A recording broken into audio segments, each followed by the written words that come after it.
देश के लिए गर्व का दिन है।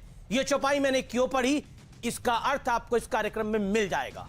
और पूरे देश के लिए गर्व का दिन इसलिए है क्योंकि कोविड वैक्सीनेशन के मामले में भारत ने पूरी दुनिया में डंका बजा दिया है। भारत दुनिया में बाहुबली बन गया है और भारत में 100 करोड़ से ज्यादा वैक्सीन लग चुकी है। लेकिन आज जश्न के साथ उन लोगों पे प्रश्न उठाने का भी दिन है जो वैक्सीन पर हाय तौबा मचा रहे थे।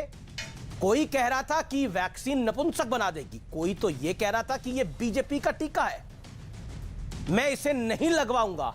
यहां तक कहा गया कि वैक्सीन खराब है और यह भी कहा गया कि मोदी जी ने हमारे बच्चों की वैक्सीन एक्सपोर्ट क्यों कर दी। ऐसे पोस्टर, ऐसे बैनर, ऐसी तख्तियां, ऐसी ब्रिगेड मैदान में थी। ये वही ब्रिगेड है जो ड्रग्स का समर्थन करती है और 100 करोड़ वैक्सीनेशन पे चुप हो जाती है। पहचानिए इन्हें सब।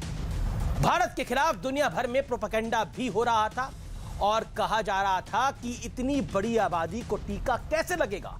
तमाम बड़े बड़े विदेशी अखबार, तमाम बड़े बड़े विदेशी पत्रकार ऐसा सवाल उठा रहे थे हमारे देश पे। उस समय मैं अपने देश के साथ खड़ा था और मुझे उम्मीद है कि आप भी अपने देश के साथ खड़े होंगे। तो सवाल है कि क्या जिन तमाम लोगों का भ्रम दूर हो गया है, माफी तो दूर की बात है, भ्रम की बात कर रहा हूं, क्या टीके पर टिप्पणी करने वालों की आज बोलती बंद हो गई है? इसी पर होगी देश की सबसे बड़ी बहस, सबसे लोकप्रिय डिबेट। 100 करोड़ का दम, विपक्ष और दुनिया का टूटा भ्रम।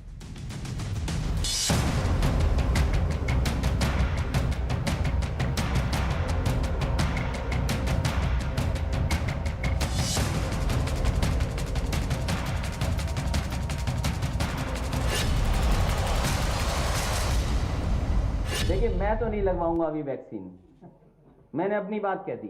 और वो भी बीजेपी लगाएगी, उसका भरोसा करूंगा मैं? अरे जाओ भाई, हम बीजेपी का वैक्सीन नहीं लगवा सकते। कहीं ना कहीं उस वैक्सीन में कुछ ऐसी चीजें हों कि नुकसान हो जाए और हमें लगता है कि बाद में लोग कह दें कि नहीं, जनसंख्या कम करने के लिए, मारने के लिए लगा दिए वैक्सीन, तो आप नपुंसक बना, कुछ भी हो सकता है। तो इसलिए अगर आदरणीय अखिलेश यादव जी ने इस बात को कहा है तो हमें लगता है सिर्फ समाजवादी पार्टी नहीं, पूरे प्रदेश की किसी जनता को वैक्सीन नहीं लगवाना चाहिए। हर विपक्ष के नेता को ये सरकार पॉलिटिकली ख़त्म कर देना चाहती है। तो अगर किसी को ये डर है कि इस वैक्सीन का गलत इस्तेमाल हो सकता है, तो मैं समझता हूं कि सरकार को चाहिए कि विपक्ष के नेताओं को कॉन्फिडेंस मिले। जनवरी से लेकर मार्च तक 6 करोड़ एक्सपोर्ट हुई हैं हमारे हिंदुस्तान से वैक्सीन। तो आपने हिंदुस्तानियों को पहले क्यों नहीं रखा?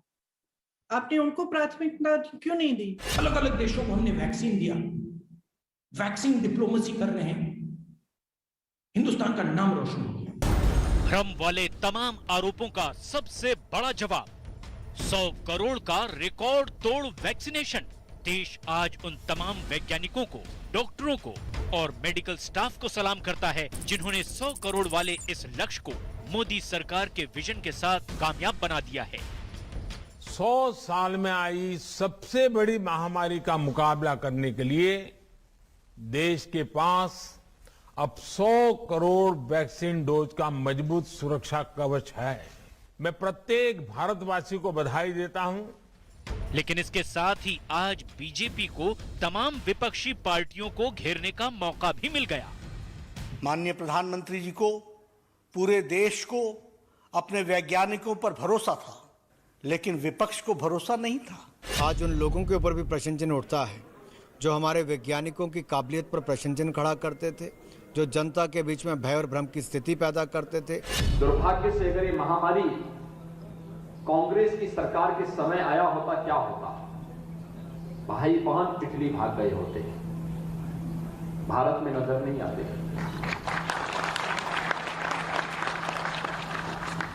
सपा की सरकार में आए होते तो चाचा भतीजे में होड़ लग गई हो गई होती कि कौन कितना ज्यादा हड़प ले। उनको गरीब की चिंता नहीं होती,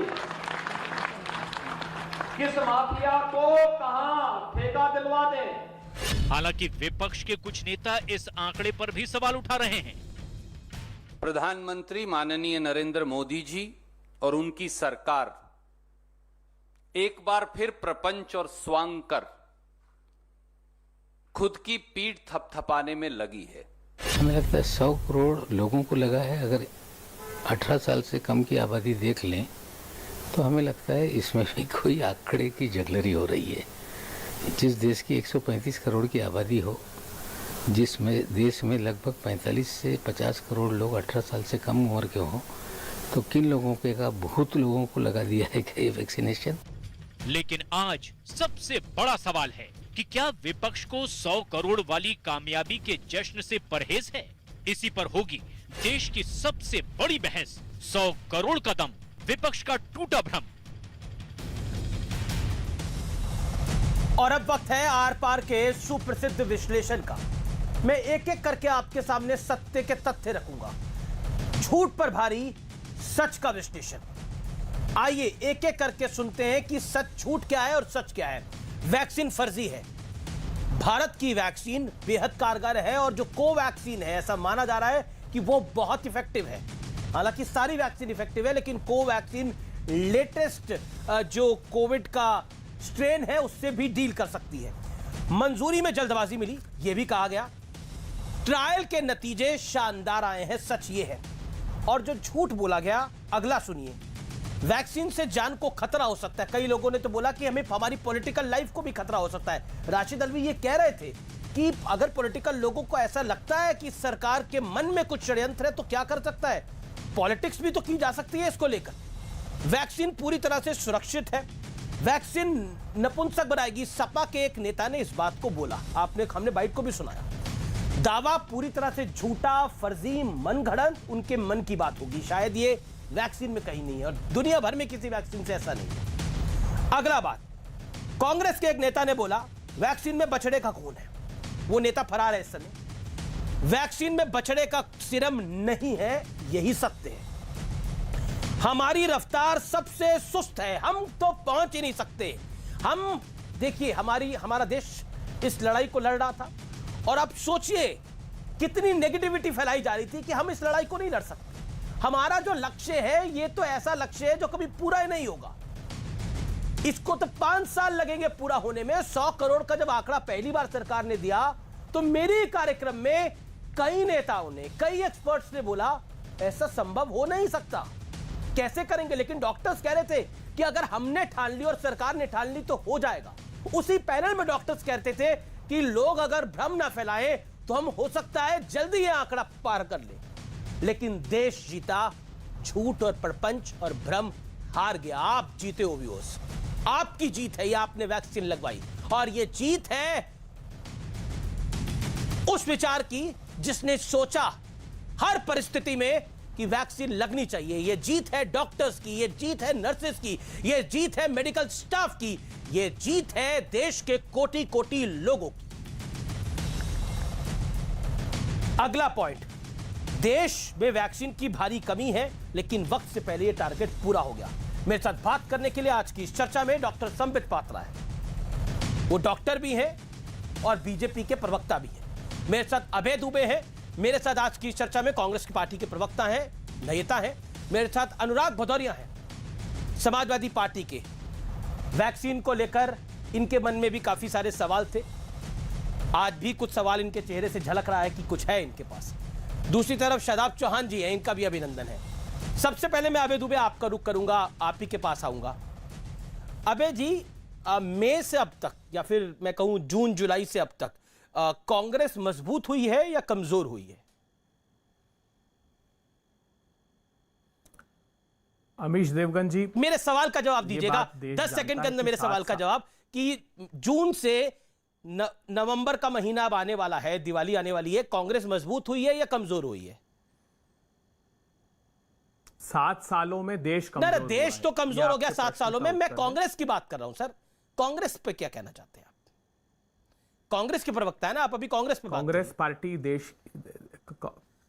पार्टी देश की एकमात्र ऐसी पार्टी है जो प्रतिकूल परिस्थिति में दृढ़ता से इस निरंकुश और अहंकारी सरकार से लड़ रही है। आपने जब शुरू किया तो आपने जी कहा जी जी जाकी जी जी रही सर, भावना जी सर, देश में। अर्थात एक सेकंड देखिए, एक सेकंड। अब अबे जी आप ही के पास हूं, आप में कहीं नहीं जाने वाला। संबित पात्रा इंतजार करेंगे, अनुराग जी भी इंतजार करेंगे, मैं आप ही के पास हूं, मैं कहीं नहीं जा रहा। 10 सेकंड में और सवाल। आपने बोला कि पार्टी आपकी दृढ़ता के साथ लड़ रही है, इसका मैं मतलब यह समझ रहा हूं कि अर्थात आपकी पार्टी मजबूत हुई है, यही मतलब है ना इसका, आपकी पार्टी मजबूत हुई है। पार्टी हमेशा से मजबूत है, ठीक है, मतलब और मजबूत हुई है, बिल्कुल सॉलिड हो गई है, दृढ़ता से लड़ रही है। अब अगला पॉइंट, ये जो राशिद अल्वी कह रहे थे पॉलिटिकल लोगों को, अपने ओपोनेंट्स को, कांग्रेस पार्टी को कमजोर करने के लिए वैक्सीन दी जा रही है, वो सही कह रहे थे, वो गलत कह रहे थे? देखिए सवाल है सर ये। देखिए अमीश देवगन जी, इसका देखिए मैं थोड़ा सा इस पर प्रकाश डालता हूं। पहले मैं कहना चाहता हूं, जाकी रही सत्ता से सेटिंग, वो टेलीविजन पर मूरत दिखाए 3 तेसी। अच्छा, अब मैं मूल मुद्दे पर आता हूं। सबसे पहला आपने सवाल रामायण की चौपाई को आपने बदल दिया, लेकिन सवाल का जवाब नहीं दिया कि जो राशिद अल्वी कह रहे थे कि आपकी पार्टी को कमजोर करने के लिए ये वैक्सीन मंगवाई गई है, बनवाई गई है, उस पर अगर शक है तो उस पर आप क्या कहना चाहते हैं? देखिए अमीश देवगन जी, आपने खुद अपने जब उद्बोधन किया तो उसमें स्वीकृति को लेकर बात की। मैं ये देश के नागरिकों को बताना चाहता हूं कि भारत में निर्मित कोवैक्सीन, स्वाभाविक रूप से हमने स्वागत किया था दोनों वैक्सीन का, लेकिन WHO ने 16 अप्रैल से अब तक 8 बार हमने सारे दस्तावेज दिए, अबे जी, नहीं दे रहा आपने बोला आपकी पार्टी दृढ़ता से मजबूत हुई है, यानी राशिद अल्वी की बात झूठ थी, ये बात सत्य है ना? बोलिए, झूठ थी? पार्टी ने अधिकृत, आप तो सच बोलते हैं। सुनिए ना अमीश देवगन जी, पार्टी ने अधिकृत रूप से ये बात देश के सामने कही थी कि हमको अपने वैज्ञानिकों पर पूरा भरोसा है, हम पूरे भरोसे के साथ कह सकते हैं कि वैक्सीन हेजिटेंसी नहीं हो। अब मूल मुद्दे पर हमको आना चाहिए। नहीं, पार्टी ने क्या कहा था मैं आपको बताता हूं, ये आप बोल रहे हैं ऐसा। पार्टी ने आपकी क्या कहा था मैं आपको एक एक करके सब बता देता हूं, मेरे पास तो पूरा रिकॉर्ड है सर। मनीष तिवारी ने क्या कहा था, सरकार का व्यक्ति पहले वैक्सीन क्यों नहीं लगवा रहा? 16 जनवरी। शशि थरूर को वैक्सीन को समय से पहले मंजूरी देना बेहद खतरनाक है, ये स्वागत वाले कदम थे। राशिद अल्वी ने क्या कहा था, सरकार विपक्ष के खिलाफ, कांग्रेस के खिलाफ शशि थरूर जी का साजिश कर रही है, वैक्सीन का डर जायज है। अमीश देवगन जी, हाँ बताइए। शशि थरूर जी ने साफ कहा था क्योंकि 3rd फेज के ट्रायल नहीं हुए थे, इफिकेसी डेटा नहीं थे, तो ये स्वागत तो नहीं कर रहे थे आप ना? तो 10% भी नहीं बन रही थी। ठीक है, अब मैं संबित पात्रा का रुख कर लेता हूं। स्वागत किया था कि कोविशील्ड, नहीं अमीश देवगन जी, ये गलत बात मत करिए। इस गलत बात तो शशि थरूर ने करी, गलत बात तो राशिद अल्वी ने करी, गलत बात तो आपके नेताओं ने करी। नहीं, आप झूठ बोल रहे हैं। अरे मैं झूठ बोल रहा हूं, ये तो नेता बोल रहे थे, ये सत्य बोल रहे थे क्या? बताइए। अरे राशिद अल्वी कह रहे थे कि विपक्ष को फिनिश करने के लिए ये वैक्सीन बनाई गई है, ये विपक्ष को फिनिश करने के लिए वैक्सीन बनाई गई है। कमाल की बात कर रहे हो अभी जी, आप नाराज हो रहे हो मेरे। ये आप ही के नेताओं ने बोला, ये अमीश देवगन ने नहीं बोला, ये अमीश देवगन ने नहीं बोला, ये आपके नेताओं ने बोला।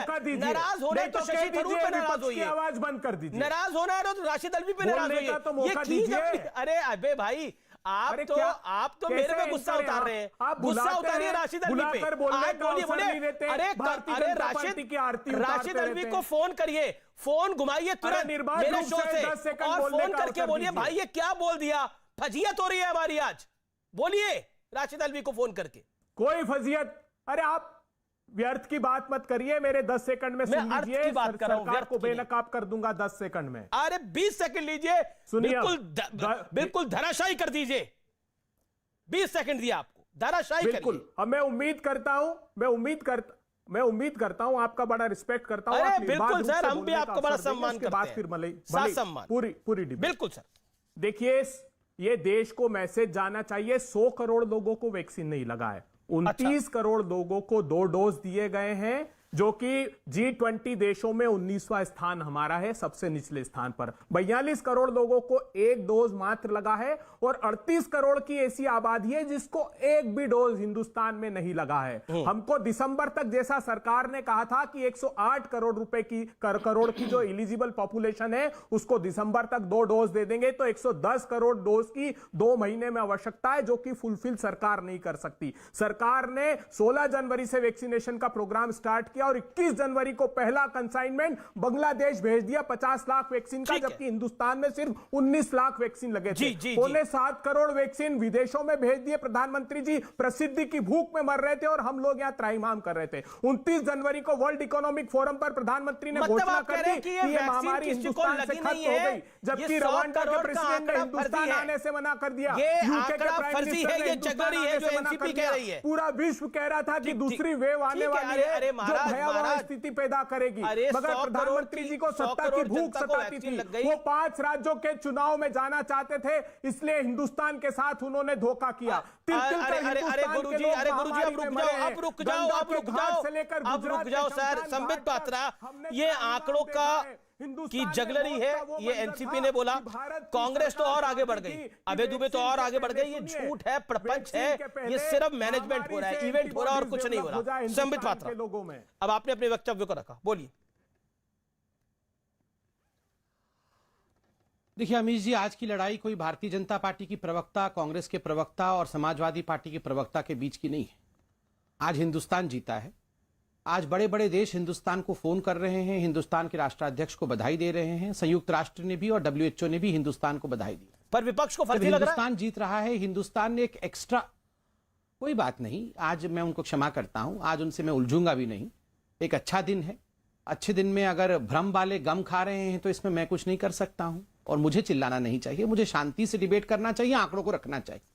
देखिए ये साधारण विषय नहीं है अमीश भाई, आप जरा सोच के देखिए, अगर हिंदुस्तान ने 2 इंडिजिनस वैक्सीन डेवलप नहीं किए होते, कोवैक्सीन और कोविशील्ड दोनों हिंदुस्तान में ही डेवलप नहीं किए होते, तो आप सोचिए कोई देश आपको 100 करोड़ वैक्सीन देता क्या? 9 महीनों के अंदर, डिजीज के आने के 9 महीनों के अंदर ये सारा विषय हो गया। 11 महीनों के अंदर 100 करोड़ वैक्सीन लग जाना, ये पूरे विश्व में एक कीर्तिमान है, कोई छोटा विषय नहीं। आप देखिए बड़े बड़े अखबार लिखते थे कि 12 वर्षों तक ये संभव नहीं है। 100 करोड़ लोगों को अगर आपने वैक्सीनेट करना है तो हिंदुस्तान जैसे गरीब और छोटे देश को, जिसके पास कोई रिसोर्स नहीं है, उस देश को 12 वर्ष लग जाएंगे। वो उस कालखंड को सोचते थे जो कालखंड यूपीए के समय रहता था कि उस प्रकार के हिंदुस्तान को 12 वर्ष लग जाएंगे। ये नया हिंदुस्तान है। इस नए हिंदुस्तान ने वो काम जिसको आप 12 वर्ष कहते थे उसको 11 महीने में करके दिखाया है।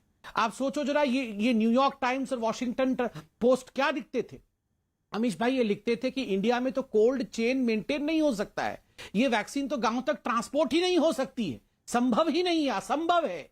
असंभव को संभव करके मेरे हिंदुस्तान ने दिखाया है। इसमें कोई नाराज हो जाए, कोई गम खाना शुरू कर दे तो ये दुखद है। This is victory of India, ये भारत की जीत है और भारत की जीत पे मुझे अभय जी के साथ लड़ने की कोई आवश्यकता नहीं है। दूसरी बात, मैं एक आंकड़े भी रखता हूं, आप देख लीजिए देशों के आंकड़े। भारत ने 100 करोड़ किया, यूएस ने 41 करोड़, ब्राजील ने 26 करोड़, जापान ने 18 करोड़, जर्मनी ने 11 करोड़, रशिया ने 9 करोड़, फ्रांस ने 9 करोड़, यूके ने 9.53 करोड़। हां ये छोटे देश हैं हमसे, फिर भी ये डेवलप्ड कंट्रीज हैं। ये डेवलप्ड कंट्रीज ने जो काम किया है उससे कई गुना आगे बढ़कर हिंदुस्तान ने ये काम किया है, संभव हुआ है। वर्ल्ड का पहला डीएनए वायरस वैक्सीन हमने दिया है। सबसे बड़ा पोर्टल कोविन, जो डिजिटल प्लेटफॉर्म था जिस पे रजिस्ट्री होती थी, आप सोच सकते हैं इंडिया जैसी कंट्री जिसको हम अंडर डेवलप न जाने क्या क्या कह के कोसते थे, उस देश ने कमाल करके दिखाया है। ठीक है, मैं नमन करता हूं सर्वप्रथम हिंदुस्तान की जनता को। जी जी, मैं जनता को अबे दुबे रिएक्ट करना चाहते हैं। अबे दुबे 40 सेकंड में जवाब। 1 सेकंड जी जी कर देंगे, वो रिएक्ट कर देंगे। मैं खाली जनता को बधाई दे दूं, बधाई के बाद वो रिएक्ट करेंगे। मैं आज अभय दुबे से लड़ूंगा भी नहीं। देखिए अभय जी, मेरी आपसे कोई लड़ाई नहीं है। मैं हिंदुस्तान की जनता को बधाई देता हूं क्योंकि जनता के बिना यह संभव नहीं होता। स्वेच्छा से वो जाके उन्होंने लगाया है। डॉक्टर्स और जो नर्सेज हैं, जो कोल्ड स्टोरेज को मेंटेन करने वाले हमारे बंधु हैं, उन सबको नमन है। मैं आशा करता हूं कि यहां पे बैठे हमारे तमाम पैनलिस्ट, अमीश जी आपने भी 2 डोज लगाए होंगे, मैंने लगाए हैं। मैं आशा करता हूं कि अभय जी ने भी वैक्सीन लगाए होंगे। अनुराग भदौरिया और यहां पर जो पीस पार्टी के हैं शहाबुद्दीन जी, वो उन्होंने भी, शोहेब जी, उन्होंने भी 2 डोज लगाए होंगे। मुझे लगता है पहला प्रश्न इसी से आरंभ होना चाहिए कि हम लोगों ने एक रेस्पॉन्सिबल सिटीजन के रूप में काम किया है कि नहीं, उसके बाद जाके हम डिबेट में भाग लें। अमित जी, अबे जी आपको वैक्सीन मिल गई? अमित जी देखिए, स्वाभाविक रूप से हम सभी लोगों ने वैक्सीन के डोज लिए हैं और एक इतिहास साक्षी है, एक विरासत है हिंदुस्तान की। विश्व की जितने देशों के नाम लिए हैं, हिंदुस्तान वो देश है जो प्रधानमंत्री नरेंद्र मोदी जी के प्रधानमंत्री बनने के पहले विश्व का 60% वैक्सीन का उत्पादन करता था। हिंदुस्तान वो एकमात्र देश है जो 39 करोड़ की आबादी को नरेंद्र मोदी जी के प्रधानमंत्री बनने के पहले प्रतिवर्ष फ्री में वैक्सीन देता था। मुझे दुख हुआ जब संबित पात्रा और देश के प्रधानमंत्री जी ने देश को झूठ कहा कि हमारे यहां वैक्सीन जो विश्व में आती थी उसके दशकों बाद हिंदुस्तान में आई। तो मैं आपको Indian journal of medical research के डॉक्टर लहरिया का जो पूरा आलेख उन्होंने लिखा है द हिंदू में, उन्होंने कहा है कि यह सरकार झूठ बोल रही है। 1948 में ही हमने मद्रास में, जो आज का चेन्नई, वहां किंग्स लेबोरेटरी स्थापित कर ली थी। ठीक है, जवाब ले लेते, छोटे सवाल, छोटे जवाब। देखिए 3 वर्सेस 1 है, मुझे उम्मीद है अब मेरे को 2 पैनलिस्ट के पास और जाना है। अबे अपनी वाणी को विराम दीजिए। संबित पात्रा 40 सेकंड में क्विक रिप्लाई, देन अनुराग भदौरिया। देखिए, पोलियो वैक्सीन का विश्व पटल में आने के 23 ईयर्स के बाद पोलियो वैक्सीन इंडिया आता है। जापानीज एनकेफेलाइटिस विश्व के, उसकी जो वैक्सीन है जापानीज एनकेफेलाइटिस की, विश्व पटल में आने के 84 ईयर्स के बाद वो भारतवर्ष में उसका पदार्पण होता है। और तो और आप टिटेनस, हम डीपीटी लगाते हैं, टिटेनस का जो ये वैक्सीन है 54 ईयर्स जब पूरे विश्व में आता है, उसके 54 ईयर्स के बाद हिंदुस्तान में आता है।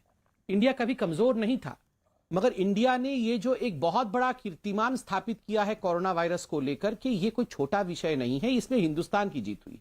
दूसरी बात, आप देखिए, मैं 2-3 छोटे से आंकड़े रखता हूं। 6 अप्रैल के दिन 43 लाख, 21 जून के दिन 80 लाख।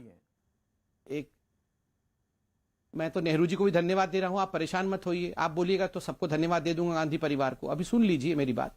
6 अप्रैल को 43 लाख, 21 जून को 80 लाख कि 24 फरवरी आप देखिए, मैं बीच में नहीं बोलता हूं। अभय भाई, मैं प्लीज कंप्लीट कर लूं, उसके बाद आप बोल लीजिएगा। हम तू मैं ना करें, मेरा इतना ही रिक्वेस्ट है। फिर गाली गलौज होगी, फिर आप बोलिएगा कि राहुल गांधी को ऐसा कह दिया, राहुल गांधी को वैसा कह दिया। मैं बीच में आपके बीच में नहीं बोल रहा था। आप मेरे बात परिवार के संस्कार बीच में चिल्लाने का नहीं, आपको पर्सनल नहीं होना चाहिए। देखिए, आपका परिवार का संस्कार इतना गंदा क्यों है? आपके माता पिता ने आपको क्यों नहीं सिखाया है कि बीच में नहीं बोलना है? आपके माता पिता ने आपको एजुकेट नहीं किया है क्या कि बीच में नहीं बोलना है? जो जैसे आपके संस्कार तो है नहीं, बैठिए चुपचाप। अमीश भाई जरा इनको शांत करिए, ये संस्कारहीन लोगों को जरा शांत करिए। ये बीच में क्यों?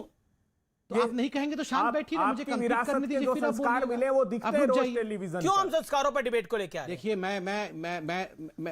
मैं आपके माता पिता के बारे में नहीं बोलना चाहता, ये डिबेट का विषय भी नहीं है। आप चुपचाप सुन लीजिए मेरी बात, फिर आप बताइएगा, ठीक है? 6 अप्रैल को 43 लाख, तो कभी 21 जून को हम भी आपके माता पिता पर नहीं बोलना चाहते, हम भी कोई सवाल खड़े नहीं करना चाहते। ये अभद्रता तो आप ही को मिली है विरासत में। Thank you. 6 अप्रैल को 43 लाख, 21 जून को 80 लाख, 27 अगस्त को 1 करोड़, 1 सितंबर को 1.33 करोड़ और 17 सितंबर को 2.5 करोड़। एक दिन में 2.5 करोड़, एक दिन में 1.33 करोड़। आप सोच रहे हैं, एक दिन में हिंदुस्तान ने कई देशों के पॉपुलेशन के बराबर वैक्सीनेट किया है। एक समय ऐसे था, आपको याद है, कांग्रेस ने एक प्रेस कॉन्फ्रेंस किया था और न्यूजीलैंड की प्रधानमंत्री को आवेदन किया था कि आप आके हिंदुस्तान की प्रधानमंत्री हो जाइए, क्योंकि आपने न्यूजीलैंड में कमाल करके दिखाया है। एक पत्रकार भी है, वो किसी और चैनल में पत्रकार है, वो 9 बजे का डिबेट अंग्रेजी में करते हैं। वो न्यूजीलैंड के प्रधानमंत्री को कह रहे थे आप आके हमारे देश की बागडोर को संभालिए, आप आएंगे तो हिंदुस्तान में कमाल हो जाएगा।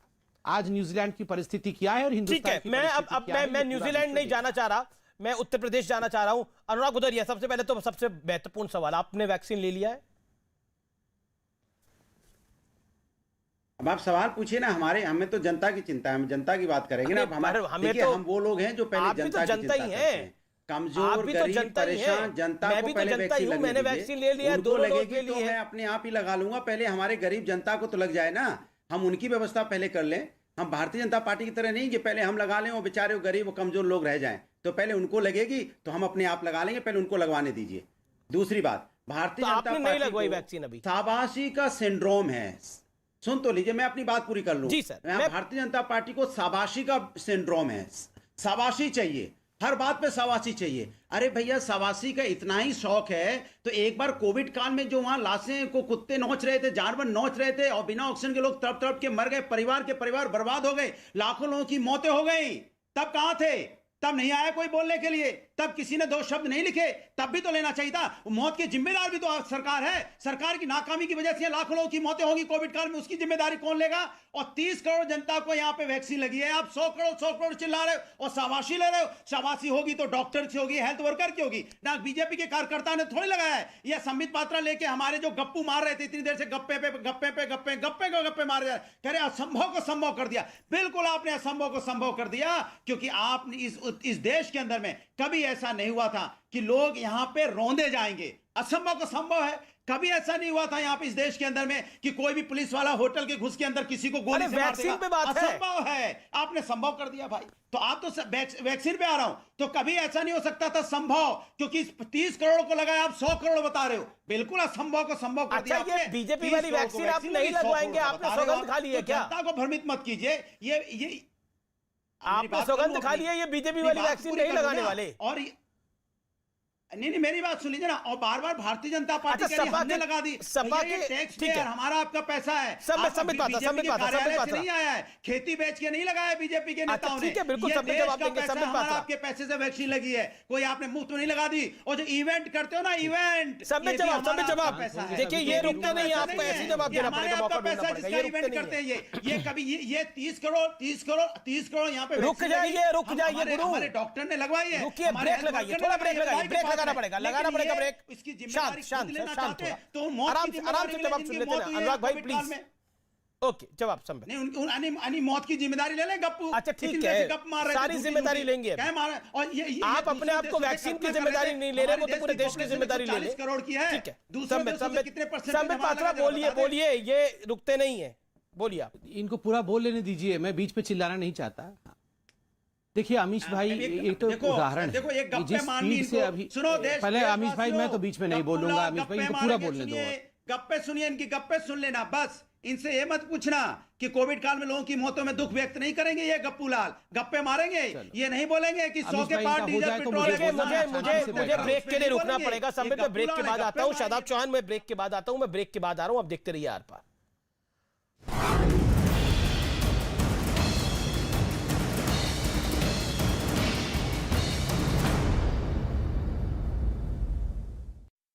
मुख्यमंत्री शिवराज सिंह चौहान ने कांग्रेस पर निशाना साधते हुए कहा कि कांग्रेस में दो ही नेता हैं, दिल्ली में राहुल गांधी और मध्य प्रदेश में कमलनाथ।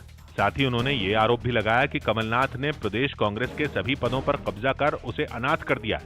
कांग्रेस के अध्यक्ष कौन बोले? कमलनाथ। मुख्यमंत्री कौन बनेगा? बोले कमलनाथ। युवाओं के नेता कौन है? बोले नकुलनाथ। और बाकी कांग्रेस हो गई है ना। कमलनाथ पर तंज कसते ही कांग्रेस ने भी शिवराज सिंह चौहान पर हमला बोलने में देर नहीं की। उनकी तरफ से विधायक जीतू पटवारी ने शिवराज पर पलटवार करते हुए चुनाव में कांग्रेस की जीत का दावा ठोका। कमलनाथ जी का शिवराज जी को इतना खौफ क्यों है? क्या कारण है कि ये लूट और डाके की सरकार बनाने के बाद जब कमलनाथ सवाल पूछते हैं तो शिवराज जी तड़प जाते हैं? दिल्ली सरकार ने बारिश से फसल खराब होने पर किसानों को आर्थिक मदद देने का ऐलान किया। जिन जिन किसान भाइयों की फसलें बर्बाद हुई हैं उनको 50,000 रुपये प्रति हेक्टेयर के हिसाब से मुआवजा दिया जाएगा। गोवा में 2 दिनों में करीब 200 से ज्यादा कांग्रेस कार्यकर्ता टीएमसी में शामिल हो गए। हाल ही में टीएमसी में शामिल हुए पूर्व सीएम लुजिनो फिलेरो ने इन सभी को पार्टी ज्वाइन करवाने में बड़ी भूमिका निभाई।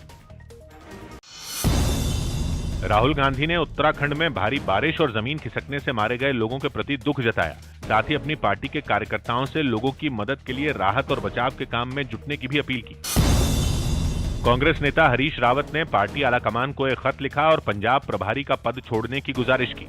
इसके लिए उन्होंने उत्तराखंड विधानसभा चुनाव पर अपना ध्यान देने की दलील दी। पंजाब और उत्तराखंड समेत 5 राज्यों में अगले साल विधानसभा चुनाव होने हैं। यूके ने सूचना से जुड़े नियमों को तोड़ने पर फेसबुक पर 50 मिलियन यूरो यानी भारतीय रुपयों में 500 करोड़ से ज्यादा का जुर्माना लगा दिया। यूपी में सुहेलदेव भारतीय समाज पार्टी और समाजवादी पार्टी ने गठबंधन कर लिया।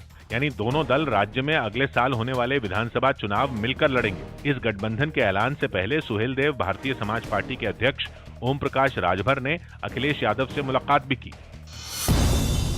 IMF की मुख्य अर्थशास्त्री गीता गोपीनाथ अगले साल जनवरी में अपना पद छोड़ देंगी। वो फिर हार्वर्ड यूनिवर्सिटी में लौट जाएंगी।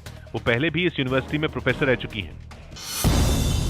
प्रधानमंत्री गरीब कल्याण पैकेज के तहत कोरोना से लड़ने वाले स्वास्थ्य कर्मियों की बीमा योजना को 180 दिन के लिए बढ़ा दिया गया। इस योजना के तहत स्वास्थ्य कर्मियों का 50 लाख तक का दुर्घटना बीमा होता है, जिसका फायदा देश के 22 लाख से ज्यादा स्वास्थ्य कर्मियों को मिलता है।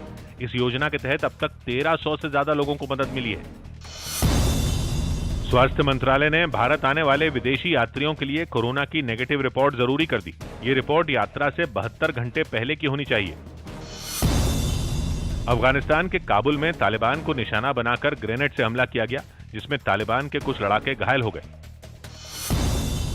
महिलाओं के खिलाफ बढ़ते अपराध पर लगाम लगाने के लिए मुंबई पुलिस ने निर्भया स्क्वाड का गठन किया। बताया गया कि मुंबई के हर पुलिस स्टेशन के पास के इलाकों के लिए इस तरह की टीम बनाई जाएगी। ऐसी ही एक टीम को मुंबई के धारावी इलाके में उतारा गया, जिसने वहां महिलाओं को निर्भया स्क्वाड की जानकारी दी। मैं आपको अपने पीछे की तस्वीरें दिखाना चाहूंगी। बिल्डिंग की जितनी भी महिलाएं हैं वो यहाँ पहुंची हुई हैं, क्योंकि धारावी की जो निर्भया स्क्वाड है वो इस बिल्डिंग में पहुंची है। बताया गया कि निर्भया स्क्वाड में 5 लोगों की टीम उन इलाकों पर खास नजर रखेगी जहां लड़कियों के हॉस्टल या फिर शेल्टर होम है। वो कैसे अपने आप को सेफ रख सकते हैं उसके बारे में इनपुट दिया जाता है, अवेयर किया जाता है। मुलायम सिंह यादव की छोटी बहू अपर्णा यादव ने यूपी विधानसभा चुनाव लड़ने की इच्छा जताई। हालांकि उन्होंने इस पर आखिरी फैसला मुलायम सिंह यादव पर छोड़ दिया। साथ ही अपर्णा ने शिवपाल यादव की तारीफ की। यही नहीं, उन्होंने शिवपाल यादव और अखिलेश यादव को बातचीत के जरिए अपने मुद्दे हल करने की सलाह दी। बिल्कुल, आदरणीय नेताजी कह देंगे तो राष्ट्रीय अध्यक्ष जी देंगे टिकट, ऐसी बात नहीं है। कैप्टन अमरिंदर सिंह के नई पार्टी बनाने का ऐलान करते ही कांग्रेस ने उनके खिलाफ मोर्चा खोल दिया। कैप्टन नई पार्टी बनाने के फैसले पर आत्मविश्वास से भरे दिखे और उन्होंने दो टूक कहा कि उनकी उम्र काम के आड़े नहीं आएगी। I don't think I am in, आज मैं इतना नहीं हूँ कि मैं बिल्कुल ही घर बैठ जाऊँ। पंजाब मेरा प्रांत है, पंजाब मेरा प्यार है। लेकिन कांग्रेस ने कैप्टन पर जोरदार हमला किया और आरोप लगाया कि उन्होंने गद्दारी की। इसका मतलब कि ये गद्दारी करते रहे पंजाब के लोगों के साथ। जम्मू कश्मीर के शोपियां में हुई मुठभेड़ में एक जवान शहीद हो गया, साथ ही 2 जवान घायल हो गए। इतना ही नहीं, इस मुठभेड़ में 2 आतंकी भी मारे गए। इनमें आदिल नाम का वो आतंकी भी शामिल है जिसने कुछ दिन पहले पुलवामा में सहारनपुर के रहने वाले एक मजदूर की हत्या कर दी थी। कश्मीर में मजदूरों पर हुए हमले के बीच केंद्र ने विकास परियोजनाओं की समीक्षा की और इन सभी प्रोजेक्ट को तय समय पर पूरा करने का निर्देश दिया गया। केंद्र सरकार अगले 2 से 3 साल में जम्मू कश्मीर के विकास के लिए 60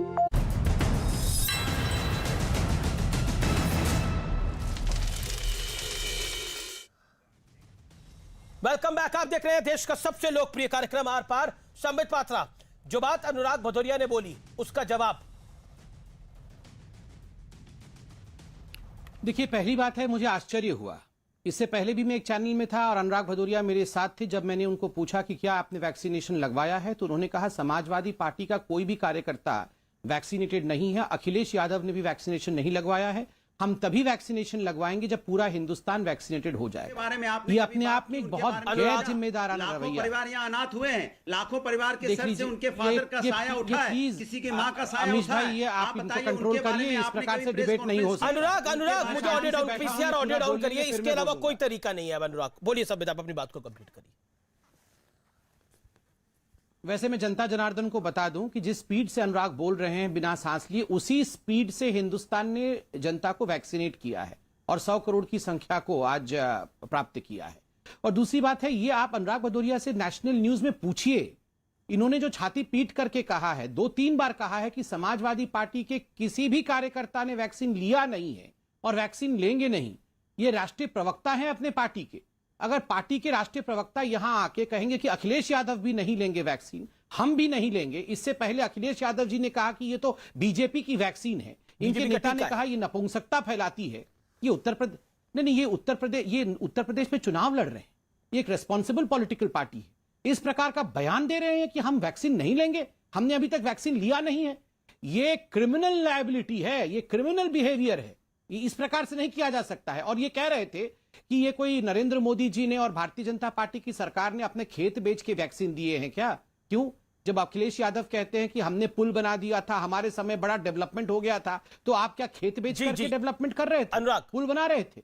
कम से कम आपकी तरह सैफई महोत्सव में करोड़ों खरबों खर्च करके बर्थडे तो हम नहीं मनाते हैं। तो लीजिए, अब हो गया, गप्पे हो गई, अब गप्पे पहले इनसे पूछिए कि वैक्सीन लिया कि नहीं लिया समाजवादी। वो मना कर रहे नहीं लिया उन्होंने, वो मना कर रहे नहीं लिया। आपसे जो मैंने सवाल पूछा उसका जवाब नहीं दोगे? अरे मैंने क्या बोला? मैंने बोला मैं टूटी चुराने वालों को जवाब नहीं देता। व्यक्ति वैक्सीन लगाएगा, मैं भी जाके खट से लगा लूंगा, क्योंकि हमें अपने लोगों की चिंता है। उनको पहले वैक्सीन लगने दीजिए। खट से लगा लूंगा होंगे तो हम अपने आप लगा लेंगे। नहीं, ये हर्ड इम्यूनिटी ऐसे काम नहीं करती है भैया। हर्ड इम्यूनिटी के लिए आपको अभी खट से लगा लेना पड़ेगा पहले। आपके लिए कोविड काल में जिनकी मौतें हुई नहीं करते, उनके बारे में क्रिमिनल बिहेवियर करेंगे भाई। आप यहाँ वैक्सीन लगाएंगे नहीं उनके बारे में और यहाँ पर आकर कहेंगे कि मैं सबके बाद लास्ट में लगाऊंगा। क्यों लगाएंगे लास्ट में? किन्हीं के बच्चे चले गए, माँ बाप के बच्चे ये इनएलिजिबल है डिबेट के लिए। इन्होंने वैक्सीनेशन नहीं लिया है, इनको अलाउ मत करिए इस डिबेट में। अमित जी, इनके हाथ पे चोट लगी हुई है वैसे। जो आदमी वैक्सीन नहीं लिया हुआ तो बीजेपी को उस व्यक्ति को अलाउ नहीं करना चाहिए वैक्सीन की डिबेट में। ये क्राइटेरिया होना चाहिए। मैं आपको तकलीफ की बात कर रहा हूं, आप लोगों की दुख की बात नहीं कर सकते। मैं समझ गया। माने अगर महंगाई से आत्महत्या करता है यहाँ पे। अरे महंगाई का विषय नहीं है ना अनुराग, वैक्सीनेशन का विषय है। आज 100 करोड़ की वैक्सीन। अनुराग आराम से, अनुराग आप पानी पीजिए, आराम से सांस लीजिए। अनुराग आराम से, इत्मीनान से। अनुराग जल्दबाजी में नहीं। अनुराग भाई देखिए, लगातार 10 मिनट हो गए, आप ही कार्यक्रम में बोल रहे हैं ना, 8-9 मिनट से तो लगभग बोल ही रहे ना। अनुराग और ये मेरी छलकती हुई आंखों को पत्थर कर दे, यही होगा। अरे आप क्यों रो रहे हैं? अरे भारत ने 100 करोड़ की वैक्सीनेशन का आंकड़ा पार किया, आप कह रहे मेरी छलकती हुई आंखों को पत्थर कर दे। आप क्यों रो रहे हैं? अरे आपको क्यों रोना आ रहा है? भारत के अंदर 100 करोड़ वैक्सीनेशन हो गई। अरे देश ये तो कमाल कर रहे हैं आप अनुराग भाई। यहाँ पे सुनिए, अरे अनुराग भाई, आप बिना समाजवादी पार्टी वाले वैक्सीन तो ले, आप मरे हैं, जिनको हॉस्पिटल में जगह नहीं मिली वो मरे हैं, हमारे आपके लोग मरे हैं, किसान मरे हैं। यहाँ पे किसानों को रौंदा गया है, बेरोजगारी। अरे किसान का मुद्दा ही नहीं है ना अभी। किसान को रौंदा गया, उसके ऊपर मैंने 6 डिबेट करे आज। अरे वैक्सीन पर डिबेट क्यों नहीं करना चाह रहे आप टीवी चैनल पे? अनुराग आपकी आंखों से आंसू क्यों आ रहे हैं? एक सेकंड अनुराग रुकिए, ब्रेकिंग न्यूज है ये तो चैनल के लिए भी ब्रेकिंग न्यूज है कि समाजवादी पार्टी के किसी नेता ने अभी तक वैक्सीन नहीं ली है। ऐसा अनुराग भदौरिया कह रहे हैं कि किसी नेता ने अभी तक वैक्सीन नहीं ली है। कार्यकर्ता ने ली है कि नहीं ली है? खुश हो जाएं। किसी कार्यकर्ता ने भी वैक्सीन ली है कि नहीं ली है? आप पूछिए। आप किसी आपके कार्यकर्ता ने भी वैक्सीन ली? आपको रोना भी आ रहा है, आपने बोला मेरी आंखों से आंसू निकल रहे हैं, मेरी आंखें पत्थर ना हो जाए। अरे अगर 100 करोड़ लोगों को वैक्सीन लग गई है तो आपको रोना क्यों आ रहा है? अपने कोई मौतें होगी और हम कुछ बोलेंगे नहीं। अच्छा ठीक है, अब बोला आपने, इनको तकलीफ नहीं हुई। अच्छा ठीक है, सम्मित को मैं लेके आता हूँ। अब हुआ देखिए, ये मुझे लगता है कि ये बार बार लगातार बोलकर कुछ हासिल नहीं कर पाएंगे। ऑडियो डाउन करिए। सम्मित, इनकी आंखें पत्थर ना हो जाए, इनके आंसू निकल रहे हैं, इन्होंने एग्जैक्टली यही बोला। देखिए अमीश भाई, वैसे तो मैं क्या बताऊं, अभी चंद दिनों पहले 2 अक्टूबर को 2 अक्टूबर को गांधी जयंती के दिन मैंने समाजवादी पार्टी के नेताओं के वीडियो देखे। बापू करके कैसे रो रहे थे। मतलब ठीक बात है, बापू को हर कोई मिस तो कर रहा था, इसमें कोई बात नहीं है, हम सब बापू को चाहते, मगर किस प्रकार से ये रो रहे थे? मतलब आप बताइए कि उन्होंने क्या कर रखा है। बापू हम नहीं जी सकते करके वो दृश्य आपको दिखाना चाहिए। आज ये जो रोने की एक्टिंग कर रहे हैं अभी, मैं समझता हूं इनके मन में कहीं ना कहीं मलाल होगा। दुख हम सबको है, ऐसा नहीं है, मगर दुख मुझे इस बात का भी है, अगर समाजवादी पार्टी का कोई भी कार्यकर्ता वैक्सीन नहीं लगवाएगा तो यह भी खतरनाक है, यह हर्ड इम्यूनिटी नहीं बन पाएगा। और अगर खुदा न खास्ता हमारे अनुराग भाई बीमार पड़ जाएंगे तो हमें दुख नहीं लगेगा क्या? नहीं, ईश्वर ना करे। अरे अनुराग भाई बड़ी कसरत करते हैं। हाँ, तो इसलिए तो मैं बोल रहा हूँ, अनुराग समाजवादी पार्टी के सारे लोग वैक्सीन लगवाएं, क्रिमिनल बिहेवियर है। जी नहीं ठीक, घोड़े पे ही खेलेंगे, पोलो थोड़ी और कहीं खेलेंगे। मगर मेन बात है कि ये जो कहा, ये गंभीरता से लीजिए। मैं गंभीरता से ले रहा हूं। माफी मांगो देश से कि झूठ क्यों बोले भाई 30 करोड़, और आप ये क्यों बोले फ्री आपने लगवा दी? हमारे पैसे की वैक्सीन को आप बोले फ्री में लगवा दी। हमारा आपका टैक्स पे पैसा है, जनता का पैसा है, आप कह रहे हो हमने फ्री में लगवा दी, जैसे लगा बीजेपी के पार्टी ऑफिस से आपने पैसा लगा दिया। ये क्या बात हुई भाई? जनता की वाहवाही नहीं करोगे आप, जनता के पैसे की बोलिए ना, जनता आपको शुक्रिया, जनता मैं आपको धन्यवाद देता हूं, आपके पैसे से वैक्सीन लगी और देश के वैज्ञानिकों ने लगाई, इसलिए हम देश के वैज्ञानिकों का, जनता का धन्यवाद देते हैं। आप क्या कह रहे हो? बीजेपी ने लगा दी, बीजेपी ने लगा दी, बीजेपी को बधाई, बीजेपी को बधाई। काहे की बधाई भाई? बीजेपी के कार्यकर्ता ने लगा दी, बीजेपी ने जेब से लगा दी, तो बीजेपी को बधाई किस बात की भाई? डॉक्टर को बधाई, हेल्थ वर्कर को बधाई और देश की जनता को बधाई कि देश की जनता ने 30 करोड़ वैक्सीन लगी। 10 सेकंड का जवाब में आप बोला अनुराग, आपने बोला अनुराग, हम लगातार बोल रहे हैं। देखिए मेरे को बाकी पैनलिस्ट के बाद भी जाना है। संबित ये घोड़ा पे पोलो नहीं खेलते, ये बैठे बैठे ही पोलो खेल रहे हैं। अब सुन लीजिए, देखिए अमीश भाई, इन्होंने कहा कि ये वैक्सीन बीजेपी ने थोड़ी लगवाई है, बीजेपी की वैक्सीन थोड़ी है, ये तो वैज्ञानिकों की वैक्सीन है। हम तो शुरू से ही कह रहे हैं कि वैज्ञानिकों को धन्यवाद। इन्होंने ही कहा था कि ये बीजेपी की वैक्सीन है। अखिलेश जी का वो बाइट दिखाइए, अखिलेश जी ने कहा था ये बीजेपी की वैक्सीन है। नहीं, कभी मैं तो बीजेपी की वैक्सीन नहीं लगवाऊंगा। नहीं कहा, नहीं क्या है भ्रष्टाचार, क्योंकि बीजेपी वैक्सीन की जगह कुत्ता काटने वाला इंजेक्शन लगा देती है। बीजेपी का वैक्सीन ने कहा था, अमीश भाई काटने वाला इंजेक्शन लगता है। शामली में 2 महिलाओं को कुत्ता काटने वाला इंजेक्शन लगा दिया वैक्सीन की जगह। इसलिए हमने कहा सिस्टम में हमें दिक्कत है, आपके भ्रष्टाचार से हमें परेशानी है, हमें वैक्सीन से परेशानी नहीं है। हमारी सरकार आएगी तो हम फ्री में वैक्सीन लगाएंगे, ये भी हमने बोला था। लाल, ये भी हम नहीं बोला था। गप्पे मत मारो बैठ के यहाँ पे, अमीश भाई ये टूटी गप्पे मत मारो। हम नहीं बोला था हमारी सरकार आएगी तो फ्री में लगाएंगे, कुत्ता काटने वाला इंजेक्शन नहीं लगा देंगे। 1 सेकंड में कैसे बोलूंगा? गप्पे मार रहे बैठ के भाई, ये तो जैसे गांव में अनुराग, देखिए 1-2 घटना हो सकती है, छुटपुट घटना हो सकती है जहाँ पे कुत्ता काटने का इंजेक्शन लग गया हो। मुझे लगता है कि सबको कुत्ता काटने वाले इंजेक्शन लग रहे हैं। मुझे नहीं लगता ये रेलिवेंट बात है कहना कि कुत्ता का सबको कुत्ता काटने वाले इंजेक्शन लग रहे हैं, सबको वैक्सीन लगाने गए। इनके अनुराग, मैंने इतना इलॉजिकल लॉजिक नहीं सुना कभी कि कुत्ता काटने वाले इंजेक्शन लग रहे हैं। अरे मैं झूठ नहीं बोलता, मैं गप्पे नहीं मारता गपोड़ी लाल की तरह। अरे अनुराग भाई बिल्कुल आप गप्पे नहीं मार रहे। एक आध घटना ऐसी हो सकती है, लेकिन एक आध घटना ऐसी हो सकती है, लेकिन Anurag be fair, Anurag be fair please.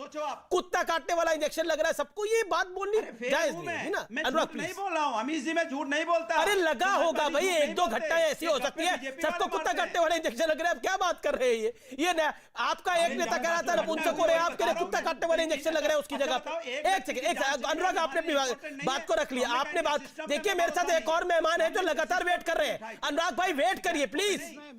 Sambit 20 second को बोलिए, then Shadab Chauhan, no one else. बोलिए। ठीक है, थैंक यू अमीश भाई। यहां पे मैं कोई झूठ नहीं बोल रहा हूं, बीजेपी की वैक्सीन है ये। खुद अखिलेश यादव ने कहा था कि हम तो नहीं लगवाते, ये तो बीजेपी की वैक्सीन है। पर वो कह रहे हैं कुत्ता काटने का इंजेक्शन लग रहा है। बोल रहे हैं कि हम झूठ बोल रहे हैं। मैं उसका भी जवाब दे रहा हूं, मगर पहले आप वो बाइट दिखाइए और इसी डिबेट में प्रूव करिए कि कौन झूठ बोल रहा है, कौन सच बोल रहा है। अखिलेश यादव ने कहा था ये बीजेपी, ये तो कहा था, उनका बयान है, हम लगातार चला रहे हैं। हमारी सरकार आएगी फिर से चला दीजिए। ये यहां पर चिल्ला रहे हैं कि हम झूठ बोल रहे हैं। दूसरी बात है, देखिए यह कुत्ते काटे का मेडिसिन की, अब देखो जिस प्रकार से ये हो रहे हैं, ये सड़क पे बैठ के पोलो खेल रहे हैं बिना घोड़े के, तो मुझे लगता है इनको इंजेक्शन की आवश्यकता है। ये मैं ये सब कुत्ते काटे का इंजेक्शन, इन सब विषयों पे नहीं जाना चाहता, मगर ये आंकड़े बहुत महत्वपूर्ण। ठीक है, मैं आगे आपसे आंकड़े लूंगा। संबित, शादाब चौहान वेट करें। शादाब चौहान, एसटी हसन ने तो 2 जून को कहा था कि शरिया के साथ छेड़छाड़ हुई इसलिए कोरोना आ गया। अब तो कोरोना चला भी गया है, शरिया से चेन मत भगवान ने कम कर दिया है, वैक्सीनेशन की ड्राइव ने कम कर दिया है। अब आप क्या कहते हैं? अमेश जी, मैंने बहुत शालीनता से सबको सुना, मुझे विश्वास है कोई इंटरप्ट नहीं करेगा। सबसे पहली बात तो यह है कि हम अपने देश के वैज्ञानिकों को और तमाम उन हेल्थ वर्कर्स को जिन्होंने रोल प्ले किया, वो बधाई के पात्र हैं, हम सबका सम्मान करते हैं। लेकिन सवाल यह है कि जो 100 करोड़ वैक्सीन लग गई, इसको लेकर के एक मार्केटिंग की जा रही है, ये पूरी तरह से फर्जी है। और ये मैं डेटा के साथ इसलिए कह रहा हूं, जो कहा संबित जी ने कि 1.3 करोड़ वैक्सीन एक दिन में लग रहा था। तो मैं पूछना चाह रहा हूं, जब भारत सिरिंज प्रोड्यूस ही नहीं करता एक दिन में इतना, तो वैक्सीन कैसे लग सकता है? हमारा ये डेटा ही नहीं है। दूसरी चीज, वैक्सीन घोटाला हुआ है, जनता के पैसे को गलत तरीके से लगाया और ये ये आंकड़ा गलत है, वैक्सीन घोटाला है, ये वैक्सीन लगी नहीं है लोगों को, फर्जी सर्टिफिकेट डाउनलोड हुए हैं। मैं एग्जांपल के तौर पे मैं बैठा हूं, अब बताइए मैं सेकंड डोज लगवाना चाहता हूं अमीश भाई, लेकिन कैसे लगवाऊं? मैंने तो बुक की थी, मैं घर पे बैठा चाय पी रहा था, लेकिन मुझे वैक्सीन का सर्टिफिकेट मिल गया, अब मैं कैसे लगवाऊं? ये घोटाला बहुत बड़ा आपके साथ ऐसा हुआ है? मोदी जी के दोस्तों को फायदा पहुंचाने के लिए। बिल्कुल, आपकी स्टोरी हम चैनल पे चलाएंगे, वो सर्टिफिकेट जरूर भेजिएगा आपको वैक्सीन नहीं लगी है और आपके साथ घोटाला हुआ है। बिल्कुल बिल्कुल, मैं अभी आपको शेयर करवा रहा हूं अमीश भाई, मेरे साथ ऐसा हुआ कि इनके साथ घोटाला हो गया है और सुई नहीं है, वैक्सीन दी जा रही है। ये तो नया मामला लेकर आए हैं संबित। बिल्कुल, आज आपको छोड़ने वाले नहीं है। आपने 100 करोड़ का जो आंकड़ा पार कर लिया है देश ने, आज ये छोड़ने वाले नहीं है। आप पहचानिए देशवासियों, ये कुछ लोग जो है वो ड्रग्स के समर्थन में होते हैं, लेकिन भारत में 100 करोड़ का आंकड़ा छू लिया है, उसके समर्थन में नहीं है, लेकिन ड्रग्स के समर्थन में। इंटरेस्टिंग है ये सब कुछ। संबित पात्रा, सोच ये इसी देश में हो रहा है, इसी देश में हो रहा है ये सब कुछ। संबित पात्रा, ये आवाज भी बंद कर देते हैं आप दूसरे लोगों की। आपने शदाब बात को रख लिया। शदाब, ये अल्लाह का करम है। क्या आपने शदाब, एक सेकंड, क्या अल्लाह का करम है? ये अल्लाह का रहमो करम है कि इतनी बद इंतजामी के बाद, सरकार की इतनी घटिया पॉलिसी के बाद हम सुरक्षित हैं। ये अल्लाह का करम है और सभी लोगों का जो रोल प्ले किया है, और मुझे यकीन है कि अगर हमारी सरकारें इसी तरह करती रहेंगी तो समय तो आपके 3-4 पॉइंट है। सुई घोटाला है, जब अल्लाह का करम है, वैक्सीन का कुछ काम नहीं है। ठीक है संबित, अब आप जो शदाब लगातार नहीं बोलते, संबित जवाब, छोटा जवाब संबित, देन आबे दुबई विल कम। देखिए अमीश भाई आपको क्या लगता है क्या जवाब दिया जाए? एक यहां बोल रहा है कि कुत्ते काटे का इंजेक्शन लग गया है, दूसरा बोल रहा है सुई नहीं है, कैसे इंजेक्शन दे सकते हैं आप, और ये बोल रहे हैं कि ये सब कुछ अल्लाह के कारण से हुआ है, ये तो वैक्सीन के कारण ही नहीं हो रहा है, अल्लाह मेहरबान है तो अभी बीमारी हो नहीं रही है। तो देखिए अल्लाह तो बड़े हैं, हम सबके। आप क्यों नहीं कंप्लेंट कर रहे हैं जाके? मैं घर बैठे डिपार्टमेंट बनी हुई वहां क्यों नहीं गए? यहाँ पर बता दीजिए, पूरी दुनिया को बता दीजिए। आप झूठ बोल रहे हैं, क्योंकि आपने पहला डोज लगाया होगा ना, तो पहला डोज में भी मिलता है और सेकंड डोज में भी मिलता है सर्टिफिकेट। तो आप पहला डोज वाले सर्टिफिकेट लेके घूम रहे हैं, सेकंड डोज लगवाइए, कंप्लीट वैक्सीनेशन का सर्टिफिकेट लीजिए। कैसे?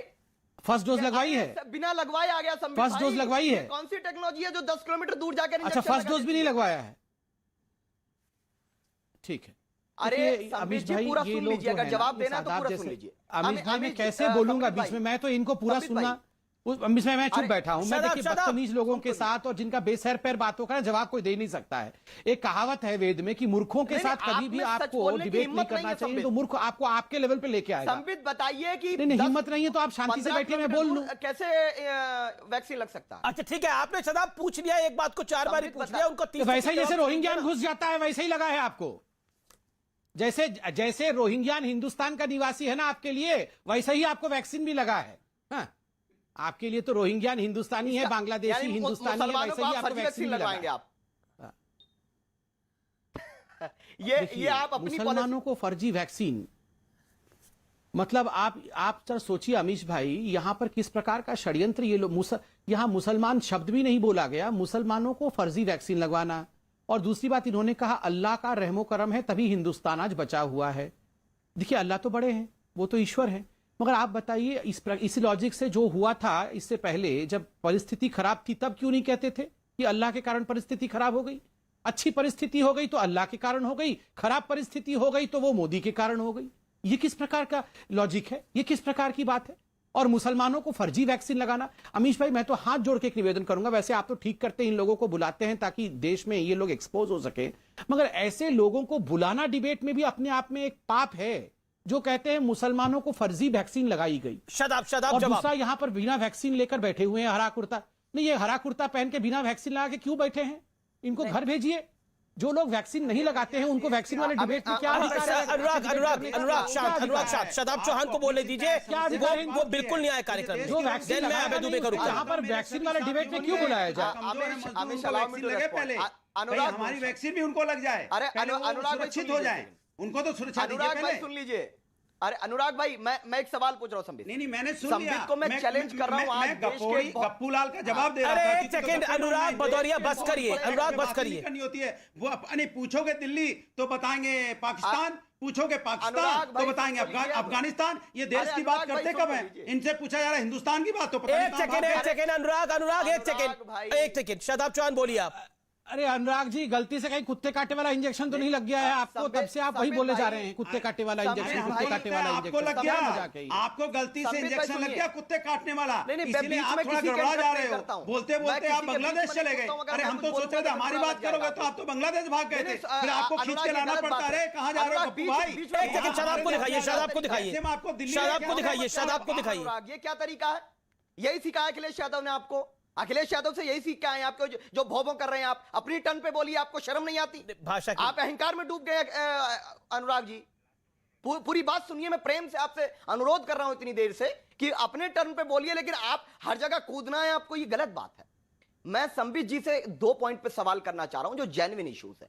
पहला तो ये बता दीजिए कि भारत एक दिन में कितनी सिरिंज प्रोड्यूस करता है, वो डेटा दे दीजिए। दूसरी बात, जो 100 करोड़ वैक्सीन की आप बात कर रहे हैं, मुझे वो टेक्निक बता दीजिए जो 15 किलोमीटर दूर बैठकर वैक्सीन लग जाती है। मैं घर पे हूं, ये कौन सी टेक्नोलॉजी आई है? ये तो WHO को बताइए आप। तीसरी पॉइंट मैं ये कह रहा हूं कि अगर हमारे वैज्ञानिक और डॉक्टर्स कार्य कर रहे हैं, उसको मोदी का काम क्यों बताते हैं? और अल्लाह का रहम इसलिए कहा, ईश्वर की कृपा इसलिए कहा कि जहां पर मजदूर मर रहे थे, सुविधाएं नहीं थी, उसके बाद भी हमने इतनी बड़ी त्राही नहीं आई। ये अल्लाह का रहम है। और जब जब मानवता से छेड़छाड़ होगी, महिलाओं के साथ अत्याचार होगा, ऐसे आजाब आएंगे। और मैं कह रहा हूं कि अगर ये ठीक है, जवाब ले लो। तो अब शादाब आपने बोल लिया, अब आपने नॉन स्टॉप बोल लिया, अब आप जवाब ले लीजिए। संबित पात्रा से बोलिए। देखो, पहली बार तो अमीश भाई, यहां पर किसी पॉलिटिकल पार्टी ने माना ना कि इतनी बड़ी त्रासदी नहीं आई जितनी आ सकती थी, और ये अल्लाह का रहम है, इसलिए हिंदुस्तान में इतनी बड़ी त्रासदी नहीं आई। तो इतनी बड़ी त्रासदी नहीं आई। आपने इतना प्रेस कॉन्फ्रेंसेस किया कि मोदी जी काम नहीं कर रहे थे, सरकार काम नहीं कर रही थी। सरकार काम कर रही थी तभी तो अल्लाह भी तो किसी के थ्रू काम करता है ना, भगवान भी किसी के माध्यम से काम करते हैं ना, कोई निमित्त तो होता है ना। तो रहमो करम तो है ना इस सरकार के ऊपर, अल्लाह का, भगवान का आशीर्वाद है ना, तभी तो आपने कहा अभी कि इतनी बड़ी त्रासदी नहीं आई। ठीक है। दूसरी बात, ये 15 किलोमीटर में बैठ के आपको वैक्सीन लगा नहीं लगा, ये सब भ्रम मत फैलाइए। आप लोगों ने वैक्सीन नहीं लिया है, उसके लिए बहाने मत ढूंढिए। मैं तो सर्टिफिकेट शेयर कर रहा हूं, आपको सर्टिफिकेट भेज देता हूं। सिटीजन की तरह बिहेव करिए। चलिए बहुत बहुत शुक्रिया। आप सर्टिफिकेट मुझे भेजिए। आपका बहुत बहुत शुक्रिया इस कार्यक्रम में जुड़ने के लिए। रामायण की चौपाई मैंने इसीलिए पढ़ी थी कि जिसकी जैसी भावना रहती है, मूरत भी उसको वैसी ही दिखती है।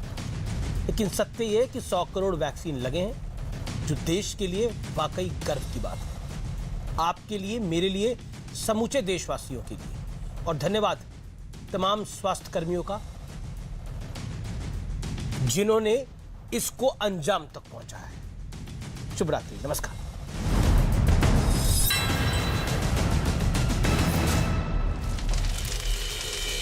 छठ तो मनाएंगे।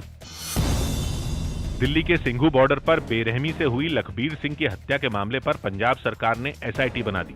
आरोप है कि लखबीर की हत्या निहंग समुदाय के कुछ लोगों ने की थी। प्रधानमंत्री मोदी ने तेल और गैस सेक्टर से जुड़ी दुनिया की कुछ बड़ी कंपनियों के CEO से बात की। इस ऑनलाइन बैठक में भारत में निवेश समेत कई मुद्दों पर चर्चा हुई। इस बैठक में रिलायंस इंडस्ट्रीज के चेयरमैन और मैनेजिंग डायरेक्टर मुकेश अंबानी भी शामिल हुए। मध्य प्रदेश में लोकसभा की 1 और विधानसभा की 3 सीटों पर होने वाले उपचुनाव के लिए बीजेपी और कांग्रेस के प्रचार अभियान में तेजी आ गई। इस दौरान एक सभा में मध्य प्रदेश के मुख्यमंत्री शिवराज सिंह चौहान ने कांग्रेस पर निशाना साधते हुए कहा कि कांग्रेस में 2 ही नेता हैं, दिल्ली में राहुल गांधी और मध्य प्रदेश में कमलनाथ। साथ ही उन्होंने ये आरोप भी लगाया कि कमलनाथ ने प्रदेश कांग्रेस के सभी पदों पर कब्जा कर उसे अनाथ कर दिया है। कांग्रेस के अध्यक्ष कौन बोले? कमलनाथ। मुख्यमंत्री कौन बनेगा? बोले कमलनाथ। युवाओं के नेता कौन है? बोले नकुलनाथ। और बाकी कांग्रेस हो गई है ना। कमलनाथ पर तंज कसते ही कांग्रेस ने भी शिवराज सिंह चौहान पर हमला बोलने में देर नहीं की। उनकी तरफ से विधायक जीतू पटवारी ने शिवराज पर पलटवार करते हुए चुनाव में कांग्रेस की जीत का दावा ठोका। कमलनाथ जी का शिवराज जी को इतना खौफ क्यों है? क्या कारण है कि ये लूट और डाके की सरकार बनाने के बाद जब कमलनाथ सवाल पूछते हैं तो शिवराज जी तड़प जाते हैं?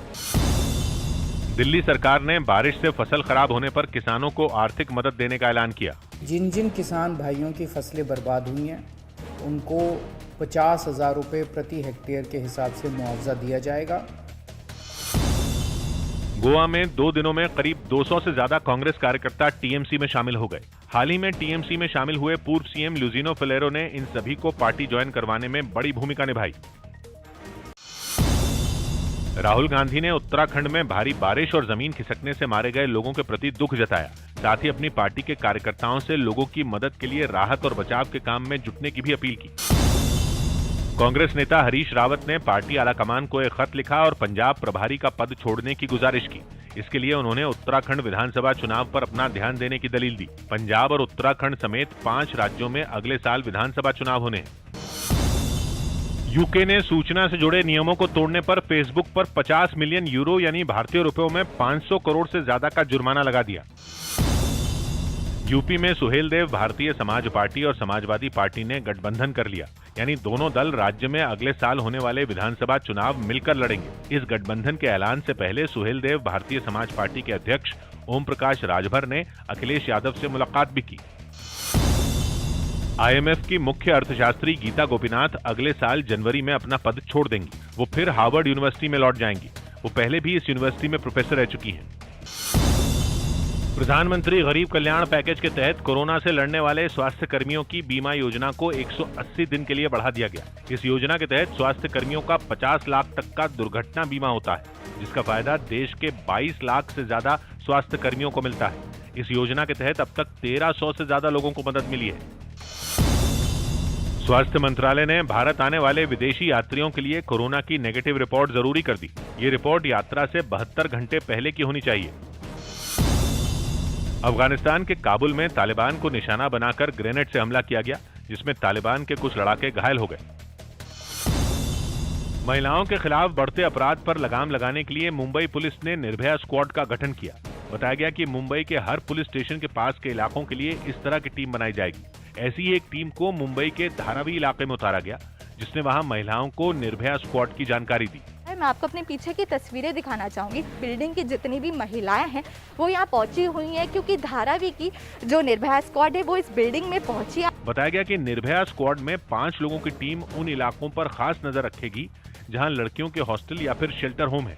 वो कैसे अपने आप को सेफ रख सकते हैं उसके बारे में इनपुट दिया जाता है, अवेयर किया जाता है। मुलायम सिंह यादव की छोटी बहू अपर्णा यादव ने यूपी विधानसभा चुनाव लड़ने की इच्छा जताई। हालांकि उन्होंने इस पर आखिरी फैसला मुलायम सिंह यादव पर छोड़ दिया। साथ ही अपर्णा ने शिवपाल यादव की तारीफ की। यही नहीं, उन्होंने शिवपाल यादव और अखिलेश यादव को बातचीत के जरिए अपने मुद्दे हल करने की सलाह दी। बिल्कुल आदरणीय नेताजी कह देंगे तो राष्ट्रीय अध्यक्ष जी देंगे टिकट, ऐसी बात नहीं है। कैप्टन अमरिंदर सिंह के नई पार्टी बनाने का ऐलान करते ही कांग्रेस ने उनके खिलाफ मोर्चा खोल दिया। कैप्टन नई पार्टी बनाने के फैसले पर आत्मविश्वास से भरे दिखे और उन्होंने 2 टूक कहा कि उनकी उम्र काम के आड़े नहीं आएगी। डोंट थिंक आज मैं इतना नहीं हूँ कि मैं बिल्कुल ही घर बैठ जाऊँ। पंजाब मेरा प्रांत है, पंजाब मेरा प्यार है।